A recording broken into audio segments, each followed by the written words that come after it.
15 জুলাই আমরা একদম একাকী হয়ে পড়েছিলাম। আপনারা জানেন 15 জুলাই ছাত্রলীগের সন্ত্রাসীরা বহিরাগত নিয়ে এসে আমাদের ঢাকা বিশ্ববিদ্যালয়ে আমাদের বোনদেরকে মেরে রক্তাক্ত করেছিল, আমাদের ভাইদেরকে মেরে রক্তাক্ত করেছিল। যখন শিক্ষার্থীরা একদম অসহায় হয়ে পড়েছিল, তখন জগন্নাথ বিশ্ববিদ্যালয় থেকে আমাদের শিক্ষার্থীরা, আমাদের ভাই বোনরা তারা চলে এসেছিল। যখন আমাদের হাসপাতালে হামলা হচ্ছিল 15 জুলাই, দফায় দফায় ছাত্রলীগের সন্ত্রাসীরা, যুবলীগের সন্ত্রাসীরা বহিরাগত নিয়ে হামলা করছিল, সেই সন্ধ্যায় জগন্নাথ বিশ্ববিদ্যালয় থেকে শিক্ষার্থীরা আমাদেরকে সেভ করার জন্য তারা চলে এসেছিল। এবং পুরো জুলাই বিপ্লব জুড়ে জগন্নাথ বিশ্ববিদ্যালয়, শুধু জগন্নাথ বিশ্ববিদ্যালয় ওই এলাকায় না, পুরো ঢাকা জুড়ে এবং পুরো বাংলাদেশ জুড়ে অবদান রেখেছিল। তো আমরা শিক্ষার্থীদের প্রতি, জগন্নাথ বিশ্ববিদ্যালয়ের শিক্ষার্থীদের প্রতি আমরা স্বীকার করছি। এবং জগন্নাথ বিশ্ববিদ্যালয়ের সাজিদ ভাই জুলাই বিপ্লবে শহীদ হয়েছে, তো আমরা সাজিদ ভাইয়ের জন্য আল্লাহর কাছে দোয়া করছি। এবং জগন্নাথ বিশ্ববিদ্যালয়ের পুরো নির্বাচনটা এত বেশি আলোচিত হয়েছে এবং চমৎকার একটা গণতান্ত্রিক আমরা এনভায়রনমেন্ট দেখতে পেয়েছি।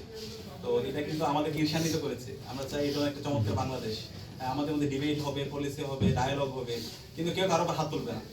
তো এই ধরনের বার্তা, এই যে চমৎকার একটা গণতান্ত্রিক পরিবেশ, সেটা আরো সুদৃঢ় হবে।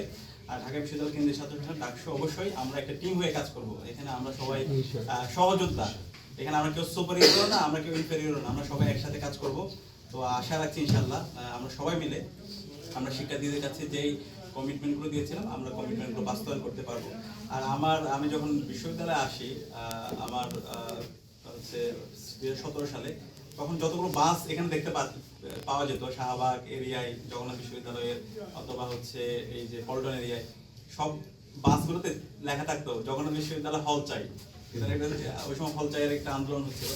আমরা আশা রাখছি আমাদের যশোর নির্বাচিত প্রতিনিধি যারা আছে, শিক্ষার্থীদের দীর্ঘদিনের দাবি হল এবং আপনাদের যে নতুন ক্যাম্পাস, সেই কাজ যেন দ্রুত সম্পন্ন হয়, সেই জায়গায় আপনারা শিক্ষার্থীদেরকে নিয়ে আপনাদের আন্দোলন জারি রাখবেন।